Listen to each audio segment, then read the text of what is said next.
निवडणुकीच्या प्रचार सभेसाठी उपस्थित सर्व कुर्चीमधून आलेले उमेदवार आणि त्यांच्यासोबत आलेले सर्व कार्यकर्ते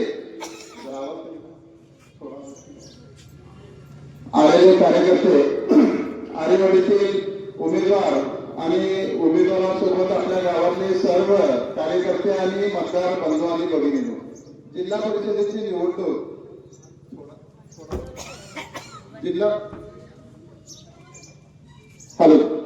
जिल्हा परिषदेची निवडणूक ही 2022 साली मागच्या जिल्हा परिषदेचा कार्यकाळ संपला आणि 2022 साली मार्च 2022 साली निवडणूक व्हायला पाहिजे होती. ती 4 वर्ष निवडणूक लांबली आणि निवडणूक लांबली त्यावेळी बऱ्याच वेळा काही गोष्टी कोर्टात गेल्या आणि इलेक्शन लांबत जाऊन ही आज जाहीर झाली आणि या जिल्हा परिषदेसाठी ओबीसीचं आरक्षण पडलं. ओबीसी आरक्षण पडल्यानंतर आरेवाडीच्या अशा पदवी झाल्या आणि आम्ही ठरवलं सर्वांनी की बाबा आरेवाडीला यावेळी जिल्हा परिषदेची संधी मिळाली पाहिजे. ही एकमेव ध्येय आणि धोरण ठेवून आम्ही नेत्यांच्याकडे मागणी केली.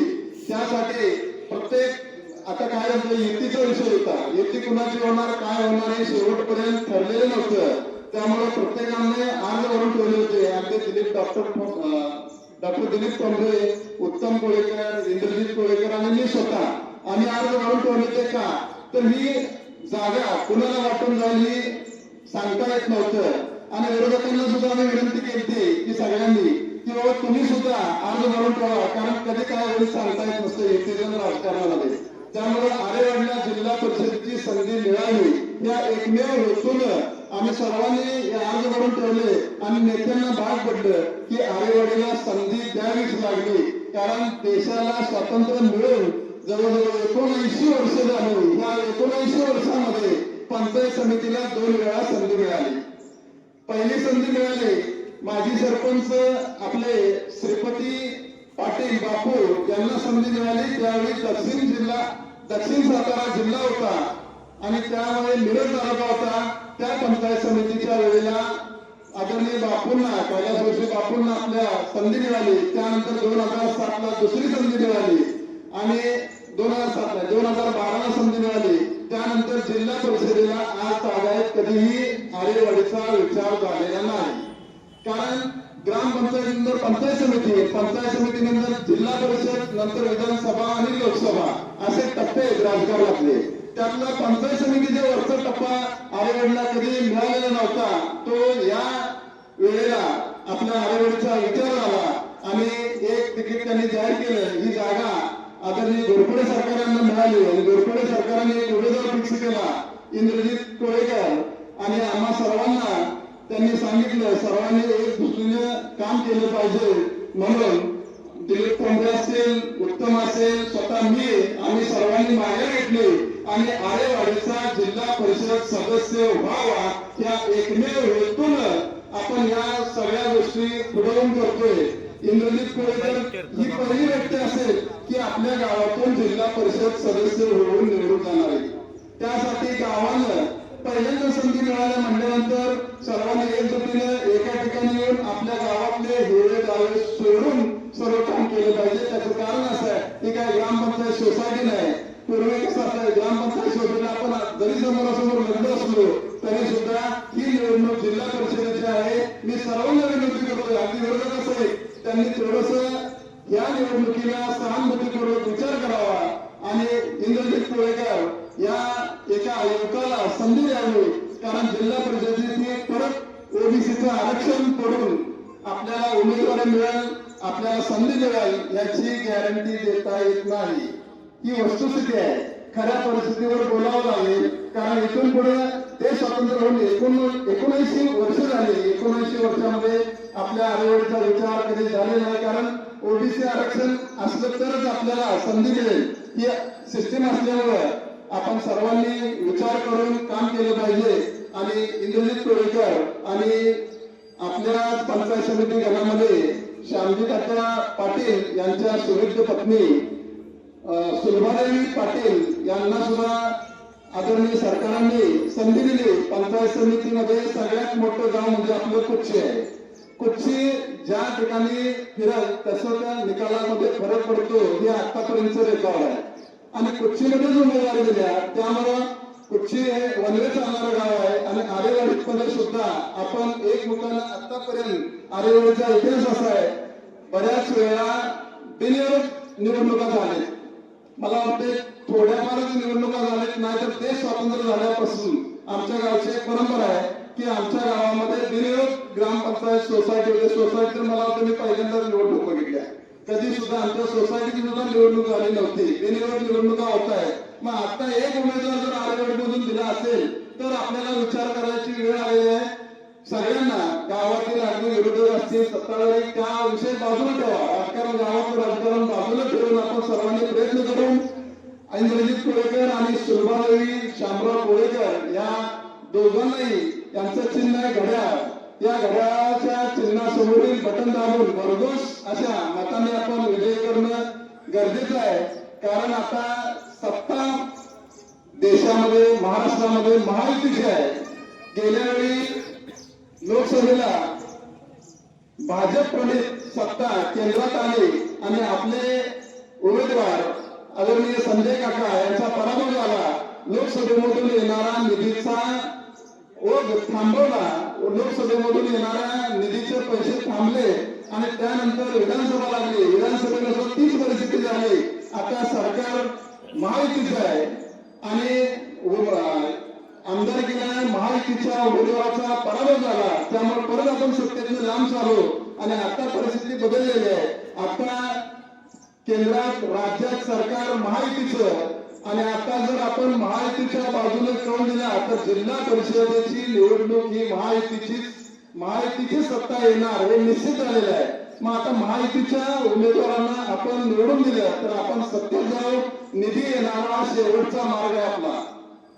लोकसभा विधानसभा संपली आता मिनी मंत्रालय म्हणून ज्याच्याकडे पाहिलं जातं त्या जिल्हा परिषदेमधून निधी येण्याचा एक शेवटचा मार्ग आहे. तो आपण चालू ठेवण्यासाठी या महायुतीच्या उमेदवारांना आपण भरघोस मताने जर निवडून दिलं तर आपला परत एकदा विकास होण्यासाठी लागणारा जो निधी आहे तो निधी अविरत 5 वर्ष चालू ठेवण्यासाठी आपण सर्वांनी प्रयत्न करणं गरजेचं आहे. आता झाला हे आपला प्लस पॉईंट आहे ना. आता जे समोरनं उमेदवार उभे केले त्यांच्याविषयी मला थोडंसं बोलावं लागेल. काय त्याचं की मागच्या टप्प्यामध्ये आपल्या गावाच्या विरोधातच हा उमेदवार उभा राहिला होता आणि त्यांना जो संधी दिली त्यांना उपसभापती पद मिळालं आणि या उपसभापती पदाच्या काळामध्ये या गावामध्ये त्यांनी एक खुरपं सुद्धा गावात मिळालं नाही अशी परिस्थिती तयार झाली आणि यांनी दुसरा काही उद्योग केला नाही.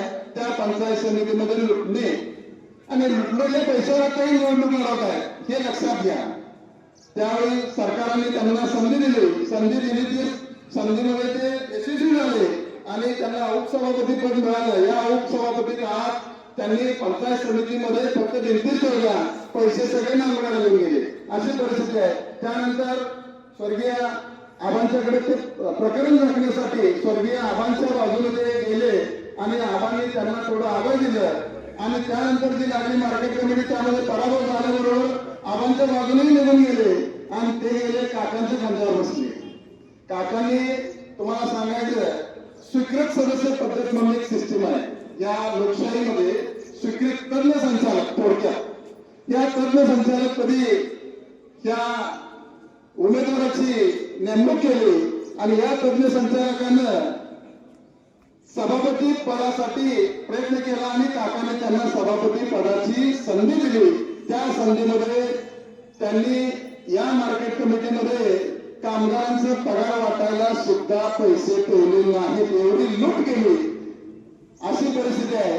बघा 100 कोटीचा टर्नओव्हर असलेली संस्था जर पगार वाटायला पैसे नसतील तर कसला भ्रष्टाचार असेल याचा विचार करण्याची वेळ आहे. आणि आता मागच्या टप्प्यात काकांच्याकडे आले आता परत रोहितदादांच्याकडे गेले. आता रोहितदादांनी त्यांच्याकडे बॉन्ड करून गेलं पाहिजे की निवडून आल्यानंतर किंवा पडल्यानंतर 5 वर्ष माझ्या संघ राहावं तुम्ही हा त्यांनी बॉन्ड करून घ्यावा. बॉन्ड प्रमाणे वाढले तरी सुद्धा रोहितदादांचं मी नसून समजतो तुम्ही या तालुक्याचे आमदार आहात. या अशा माणसांना जर तुम्ही संधी दिली तर परत एकदा तुमचा विश्वासघात केल्याशिवाय ही व्यक्ती राहणार नाही. त्यामुळं परत एकदा आपल्या सर्वांना विनंती करतो की तुम्ही अशा लोकांना राजकारणापासून दूर ठेवलं पाहिजे, सत्तेपासून दूर ठेवलं पाहिजे. आता नवीन एक प्रकार चालू केला कधी की कुठेतरी गावात एखादे टॉयलेट कुठेतरी कुक्षीमध्ये आरेवाडीमध्ये दिसते म्हणून टाकले जाते. विकास काम हे शासकीय योजना किंवा शासकीय निधीतून करायचे असतात.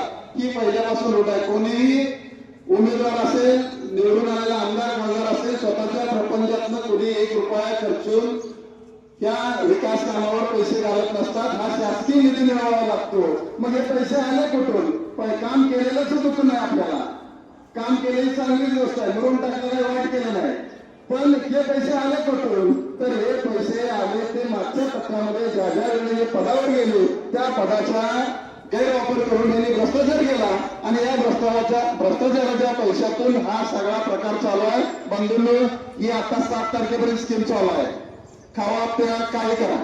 7 तारखेनंतर जर चुकून तुम्ही आजारी पडला तर इंजेक्शनला 100 रुपये मागितले तर तुम्हाला मिळणार नाही. ही विरोधकांची खासियत आहे. 7 तारखेपर्यंत तुम्हाला काय मिळेल? जेवण मिळेल, दारू मिळेल, काय मागाल ते. कुठं म्हणणं टोळी मिळून काय मिळेल? त्यामुळे 7 तारखेनंतर यांच्याकडनं तुम्ही अपेक्षा बाळगू नका. असा समाजसेवक जन्माला यायचा आहे की स्वतःच्या प्रपंचातलं पैसे घालून लोकांच्यासाठी काम करणार हे नेतृत्व, हे काळानं लोप पावलेले नेतृत्व आहे. सगळे आता सध्या ह्या स्थितीतला एकही मी माझ्या बाजूच म्हणत नाही तर या महाराष्ट्रामध्ये कोण जिवंत नाही की स्वतःच्या प्रपंचातलं, स्वतःच्या प्रॉपर्टीमधलं पैसे घालून स्वतःच्या मतदारसंघ असू दे, गावात असू दे, पैसे घालून विकास काम करणारा माणूस सध्या कोणी नाही. सध्या मी सुद्धा नाही. कोण प्रपंचातले पैसे घालून एक विकास काम केलं जात नाही. त्यासाठी शासकीय निधीचाच वापर केला जातो. पण आता काय झाले? 7 तारखेपर्यंत स्कीमच काढल्या. सांगा कुठे टॉयलेटवरून टाकायचं ते टाकून देतो. 7 तारखेनंतर तुम्हाला यातलं काही मिळणार नाही. जेवण नाही, खाणं नाही, दारू नाही, काही नाही.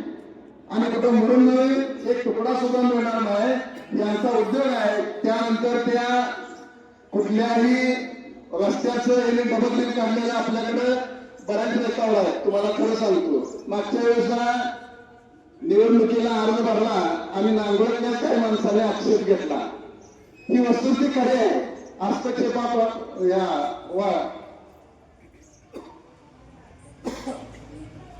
त्या अर्जावर त्याने आक्षेप घेतला आणि तो आक्षेपही खरा होता. पण निवडणूक आयोग, निवडणूक जे निर्णय अधिकारी होते त्यांनी मॅनेज झाले का काय हे मला काय माहिती आहे. पण कोर्टात गेल्यानंतर खरोखर सक्सेस होण्यासारखी स्थिती आहे ती नांगोळ्याची खरी आहे.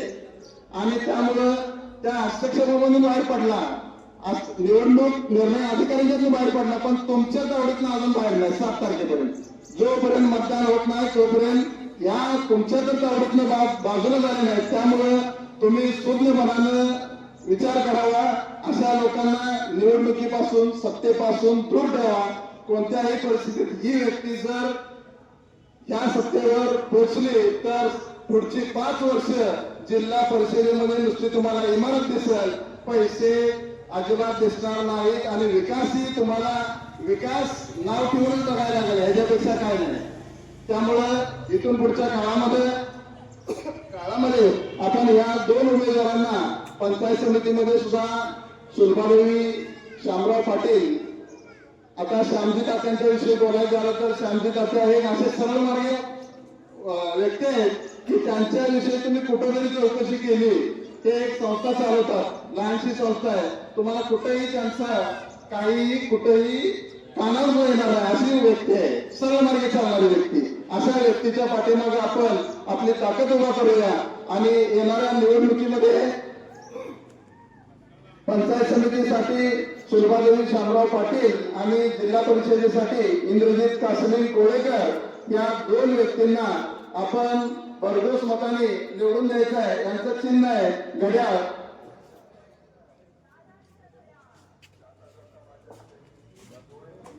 त्यांचं चिन्ह आहे घड्याळ. या घड्याळाच्या चिन्हासमोरील बटन दाबून आपण यांना भरघोस मताने निवडून द्यायचं आहे आणि त्यानंतर यांच्याकडे अपेक्षा बाळगायची आहे. कारण हे उमेदवार कुठल्याही भ्रष्टाचाराच्या पैशातून उमेदवारी घेतलेली नाही आणि निवडणूक लढवली नाही. त्यामुळं यांच्याकडून सध्या खर्चाचं बजेट सुद्धा यांचं पुढच्या उमेदवाराच्या 10% सुद्धा नाही. कोट्यवधी रुपये खर्च लागेल. एवढी सेवा करायची तर ह्याच्या अगोदर कुठे गेलं तर तुम्हाला सगळी पदं होती, सभापती, ओमसभापती सगळी पदं तुमच्याकडे होती. का नाही तुम्हाला दिसला हे भाग? किती वेळा आरेवडीत आला, किती वेळा कुच्चीत आला, किती वेळा लंगरपेठमध्ये आला? काही सुद्धा नाही. यांची फक्त नौटंकी आहे. ही नौटंकी 7 तारखेपर्यंत 5-6 वाजेपर्यंत चालणार आहे. 6 नंतर ही नौटंकी बंद होणार आणि हे एकदा उमेदवार गेले तर ते राहणार सांगलीला आणि हे काम घेऊन आपल्याला सांगलीला जावं लागेल.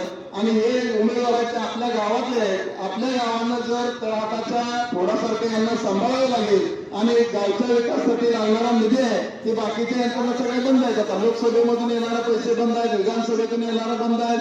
आता फक्त राहिलेला विषय आहे तो जिल्हा परिषदेचा. या जिल्हा परिषदेच्या माध्यमातून आपल्याला मिळेल तेवढा निधी प्रयत्न करून निधी आणावा लागेल आणि येणाऱ्या निधीतून विकास कामं करावी लागतील. कोणी कोणाच्या पहिले सांगितलेले, कोणी कोणाच्या प्रपंचातलं राबलेल्यातले पैसे कोण घालून विकास काम करत नसतात. त्यासाठी शासकीय दरबारी त्याचा पाठपुरावा करावा लागतो आणि हा पाठपुरावा करून आपण या सगळ्या नियोजनबद्ध योजना राबवाव्या लागतात. आणि आता मागच्या वेळी तुम्हाला सांगतो आपली ग्रामपंचायत झाली. ग्रामपंचायत झाल्यानंतर लोकसभेची निवडणूक झाली.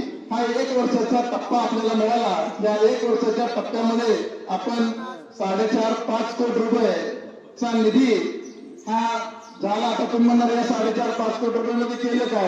तर केरेवाडी रस्त्याचा विषय होता. केरेवाडीच्या रस्त्यावरची स्थगिती होती, ती स्थगिती उठवली. त्यावेळी काका खासदार होते आणि त्यानंतर त्यांनी 1-2 कोटी रुपयाचा निधी दिला. तो पवळी बांधकामासाठी मंदिराजवळ, मंदिराच्या उजव्या साईडला जे बांधकाम चालू आहे ते खासदार संजय काकांच्या प्रयत्नातून झालेलं आहे. आणि मंदिराच्या पाठीमागे झालेले बांधकाम ते आमदार, सच्चे आमदार, आपले मार्गदर्शक आदरणीय गोपीचंदजी पडळकर साहेब यांच्या प्रयत्नातून मागचं बांधकाम चालू आहे. त्यामुळे यांनी प्रयत्न केला तर केला हे म्हणायची जाणत सुद्धा पाहिजे.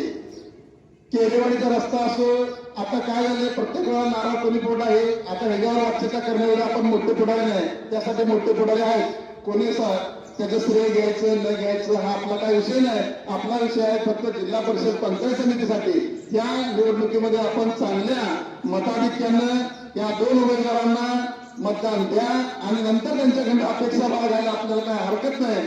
कारण हे झालेले 2 मार्ग बंद, आता आपण 3रा मार्ग उघडायचा आहे निधी आणण्यासाठी आणि तो सगळ्यांनी प्रयत्न करण्यासाठी इंद्रजित कासलीन कोळेकर यांचं निवडणूक चिन्ह आहे घड्याळ आणि सुलभादेवी शामराव पाटील यांचं चिन्ह आहे घड्याळ. या दोन्ही घड्याळाच्या चिन्हासमोरील बटन दाबून आपण परत एकदा महायुतीच्या सत्तेमध्ये जायचं आहे. महायुतीवरची सत्ता केंद्रात आणि राज्यात आहे.